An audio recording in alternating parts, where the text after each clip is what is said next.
Du coup, on peut prendre son petit plaid, son petit chat, si on en a un, et tranquillement fermer les yeux. Et on va commencer avec le chapitre 14. Bonsoir, Boulby Squad. Chapitre 14. Je suis la direction de son doigt. Au début, je ne remarque rien dans les feuillages, puis 5 mètres au-dessus de moi environ, je repère une forme vague. Mais de quoi peut-il s'agir? Un animal? Ça me paraît trop gros pour un raton laveur. Mais c'est accroché sous une branche et ça oscille à peine. Et il y a autre chose. Parmi les bruits familiers de la forêt, je perçois un bourdonnement sourd. Ah, je sais, c'est un nid de guêpe. Un frisson de peur me traverse, mais j'ai assez de bon sens pour ne pas bouger. Après tout, j'ignore quel genre de guêpe se trouve là-haut. Peut-être de simples guêpes ordinaires qui vous laissent tranquille quand vous leur fichez la paix. Mais ce sont les Hunger Games et l'ordinaire n'est pas au programme. Il doit plutôt s'agir de guêpes tueuses du Capitole. À l'instar des Gémoqueurs, elles ont été créées en laboratoire et disséminées à travers les districts pendant la guerre, comme des mines antipersonnelles. Plus grosses que des guêpes normales, elles ont un corps doré caractéristique et leur dard occasionne une cloque de la taille d'une prune. La plupart des gens ne tolèrent pas plus de quelques piqûres. Certains meurent sur le coup. Ceux qui survivent perdent parfois la raison, à cause des hallucinations engendrées par le venin. Dernier détail, ces guêpes attaquent quiconque s'en prend à leur nid et ils le poursuivent jusqu'à la mort, d'où leur nom. Après la guerre, le Capitole a détruit la totalité des nids autour de la ville tout en laissant intacts ceux qui entouraient le district. Un rappel supplémentaire de notre position de faiblesse, comme les Hunger Games. Une raison de plus de ne pas franchir le grillage du district 12. Quand Gail et moi tombions sur l'un de ces nids, nous faisions demi-tour aussitôt. Est-ce cela qui pend au-dessus de ma tête? Je me retourne vers Roux pour l'interroger du regard, mais elle a disparu dans son arbre. Vu les circonstances, je suppose que ça ne fait guère de différence qu'il s'agisse de guêpes tueuses ou non. Je suis blessée, prise au piège. La nuit m'accorde un peu de répit, mais au lever du soleil, les carrières auront élaboré un plan pour me tuer.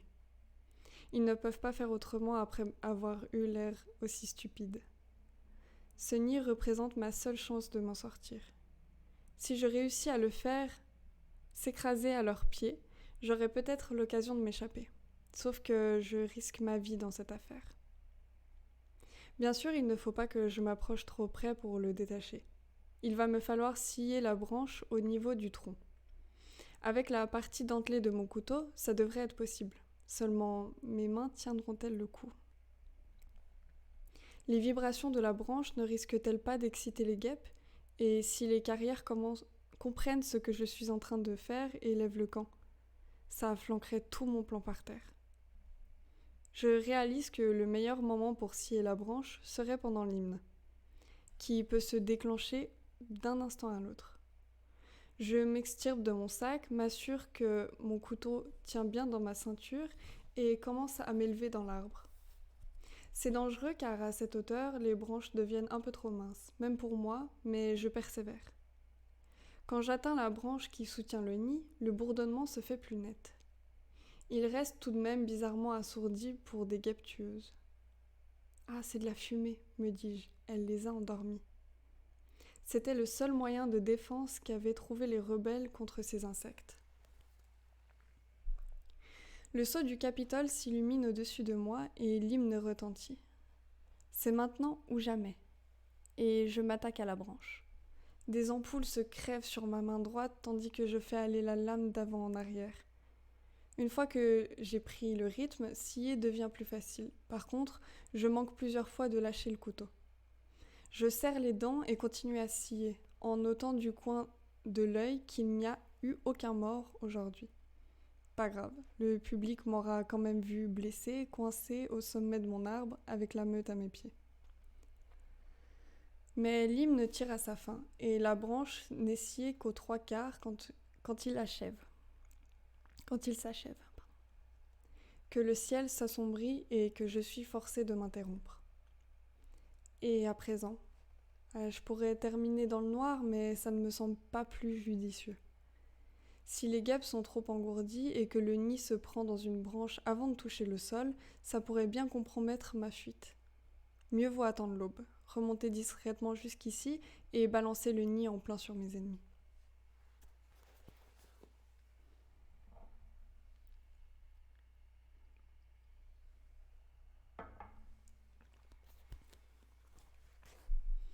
À la lueur des torches en contrebas, je regagne ma fourche et y découvre la meilleure surprise qu'on m'ait jamais faite. Un petit pot en plastique attaché à un parachute argenté sur mon sac de couchage. Mon premier cadeau d'un sponsor. Et Mich a dû me l'envoyer pendant l'hymne. Le pot tient facilement dans le creux de la main. Que peut-il bien le contenir ? Que peut-il contenir ? Sûrement pas de la nourriture. Mais je dévisse le couvercle et renifle lui donne une odeur de médicament. Je touche la pommade du bout du doigt et la douleur s'estompe aussitôt. Oh, Mitch, je murmure. Merci. Ils ne m'ont donc pas abandonnée. Ne m'a pas laissé me débrouiller toute seule. Le coût de ce médicament est probablement astronomique. Les sponsors ont dû s'y mettre à plusieurs pour me l'offrir. Pour moi, il a une valeur inestimable. Je plonge 2 doigts dans la pommade et m'en tartine doucement le mollet. L'effet est quasiment magique. La douleur s'efface aussitôt, remplacée par une agréable sensation de fraîcheur.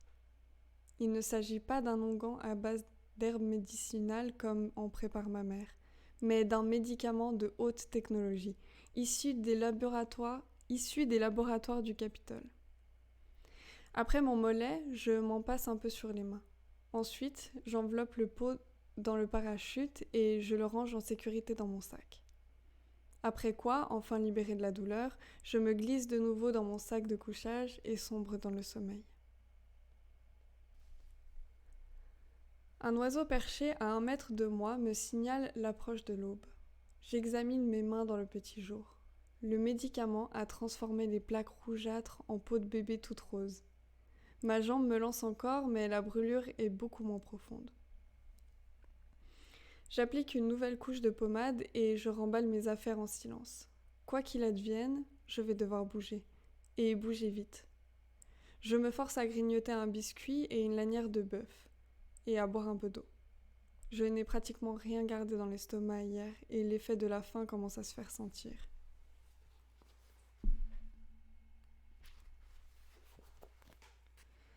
Sous moi, j'aperçois les carrières et Pita qui dorment encore. J'ai l'impression, en observant la position de Glimmer, adossée au tronc, qu'elle était censée monter la garde, mais qu'elle s'est endormie. J'ai beau scruter l'arbre voisin en plissant les yeux, je n'arrive pas à repérer Roux. Vu qu'elle m'a renseigné, il me paraît juste de l'avertir. Par ailleurs, si je dois mourir aujourd'hui, je veux que ce soit elle qui gagne. Même si la victoire de Pita devrait profiter indirectement de ma famille, l'idée qu'il soit proclamé vainqueur m'est insupportable.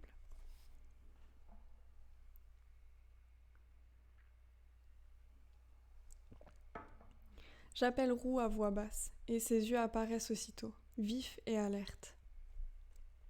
Elle m'indique encore le nid. Je brandis mon couteau, j'esquisse le geste de scier. Elle hoche la tête avant de disparaître. J'entends un froissement de feuilles dans l'arbre voisin.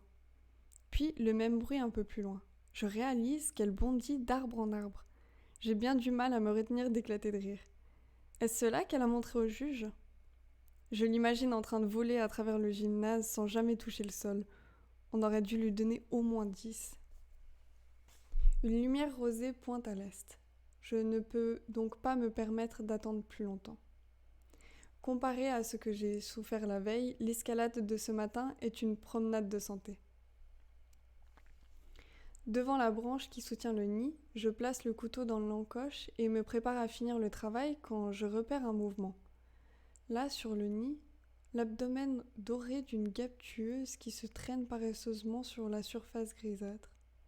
Certes, elle a l'air un peu amorphe, mais elle est réveillée, ce qui veut dire que d'autres ne tarderont pas à l'imiter. Des gouttes de sueur perlent au creux de mes paumes.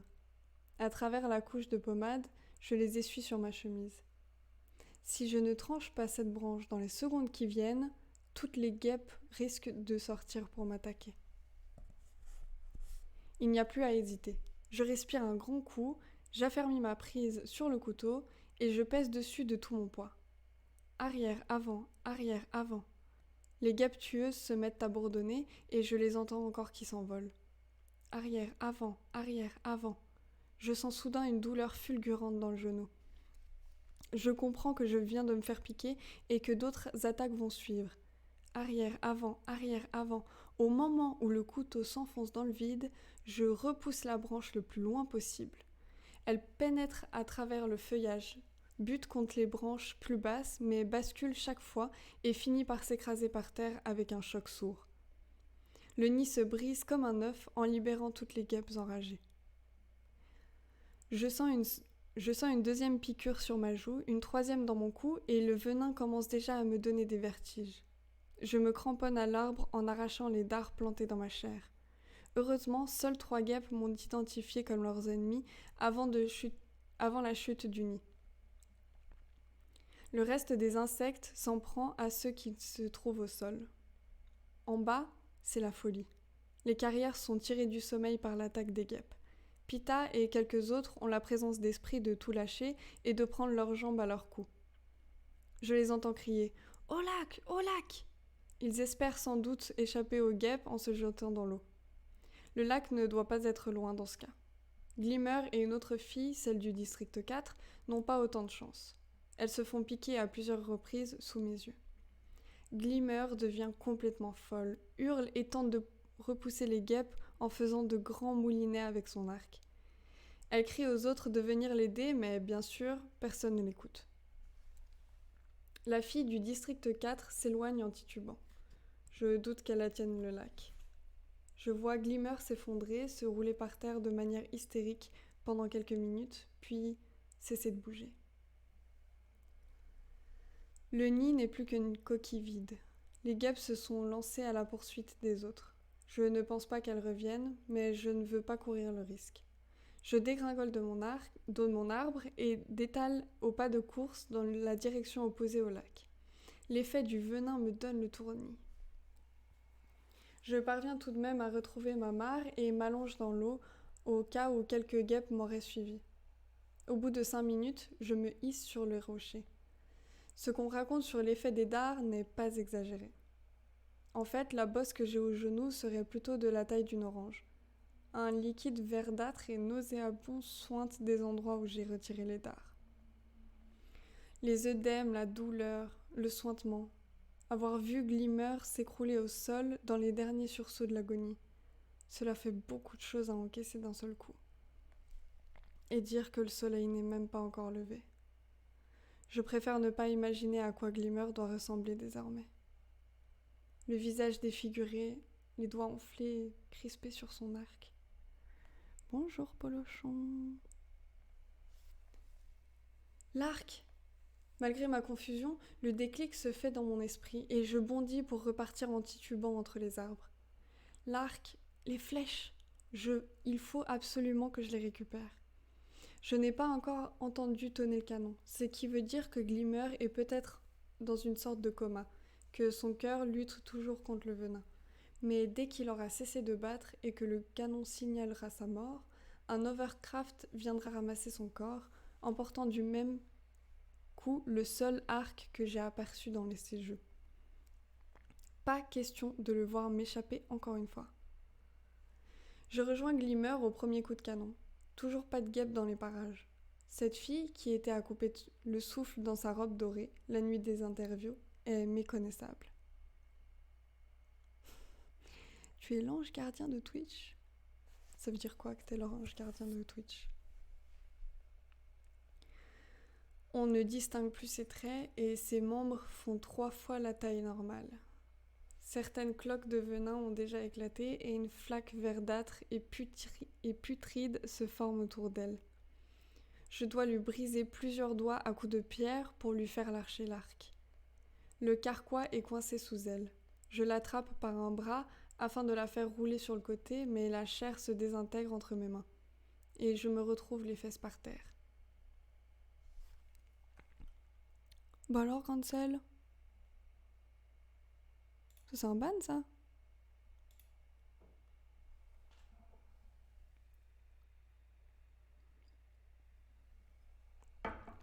Bonne soirée, Cancel. Est-ce réel ou les hallucinations ont-elles commencé? Je ferme les yeux très fort et m'applique à respirer par la bouche en refoulant un début de nausée. Je dois absolument garder mon petit déjeuner. Il s'écoulera peut-être des jours avant que je puisse recommencer à chasser. Un coup de canon retentit. Je suppose que la fille du district 4 vient de mourir.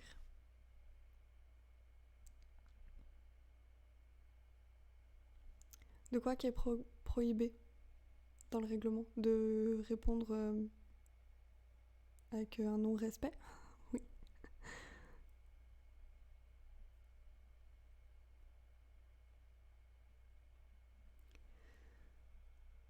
Les oiseaux se taisent, puis l'un d'eux pousse un cri d'alarme pour signaler l'approche d'un hovercraft. Confuse, je m'imagine qu'il vient chercher Glimmer, mais ça n'a aucun sens puisque je suis encore sur place, en train de me débattre pour récupérer les flèches. Je me redresse sur les genoux et les arbres tourbillonnent autour de moi. Je repère l'hovercraft en plein ciel. Je me jette en travers du corps de Glimmer comme pour le protéger, mais je vois alors le corps de la fille du district 4 s'élever dans les airs et disparaître. Fais-le, je m'ordonne. Mâchoire serrée, je glisse les mains sous le corps de Glimmer. J'attrape ce qui doit être sa cage thoracique et je la retourne sur le ventre. C'est plus fort que moi, je suis en hyperventilation. La scène est trop épouvantable et je me sens perdre pied.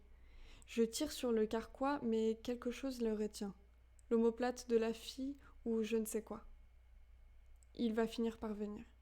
Je l'ai coincé sous mon bras quand j'entends des bruits de pas, ceux de plusieurs personnes dans les fourrés. Je réalise que les carrières sont de retour. Ils sont revenus me tuer ou récupérer leurs armes, ou les deux. Donc tu m'as pas dit ce que ça voulait dire que t'es l'ange gardien de Twitch, pour le show. Il est trop tard pour m'enfuir. Je sors une flèche visqueuse du carquois et m'efforce de l'encocher, mais au lieu d'une corde, j'en vois 3. Et la puanteur du venin est si répugnante que je n'y arrive pas. Non, je n'y arrive pas. Impuissante, je vois surgir le premier chasseur entre les arbres, un épieu à la main, prêt à lancer. Je ne comprends pas pourquoi Pita semble tellement choqué. Je me prépare au coup. Au lieu de quoi, il laisse retomber son bras le long du corps. « Qu'est-ce que tu fiches encore ici ?» me siffle-t-il. Je le dévisage sans comprendre. Je fixe la goutte d'eau qui perle au bout d'un dard sous son oreille. Son corps entier scintille, comme s'il était couvert de rosée. « Oh, c'est trop gentil, Polochon. Bah, me follow. Qu'est-ce que tu veux faire de plus? Follow, et puis être là pendant les lives et être actif. Je sais pas si t'as quelque chose de plus à me proposer. Tu es folle? Il m'enfonce le manche de son épieu dans les côtes à présent. Lève-toi, lève-toi! Je me lève, mais il continue à me repousser. Quoi? Mais qu'est-ce qu'il est en train de faire?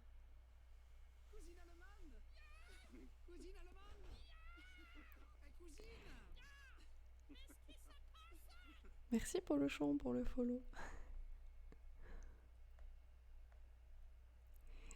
Il me rejette loin de lui avec violence. Allez, cours, murmure-t-il. Sauve-toi. Derrière lui, Kato se fraye un chemin dans les buissons. Lui aussi ruisselle et on dirait qu'il a une vilaine piqûre sous l'œil. Je vois le soleil étinceler sur son épée et j'obéis à Pita.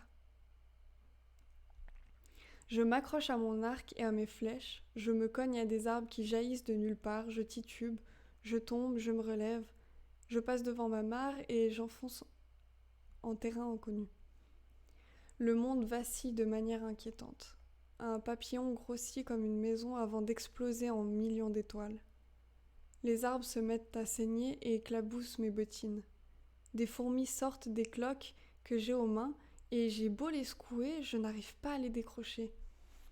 Elles me grimpent sur les bras, dans le cou. Quelqu'un se met à hurler longuement, sans jamais reprendre son souffle. J'ai l'impression qu'il pourrait s'agir de moi. Je trébuche et m'écroule dans un fossé jonché de minuscules bulles oranges qui font les mêmes bruits que les guêpes tueuses. Je ramène les genoux contre ma poitrine et j'attends la mort.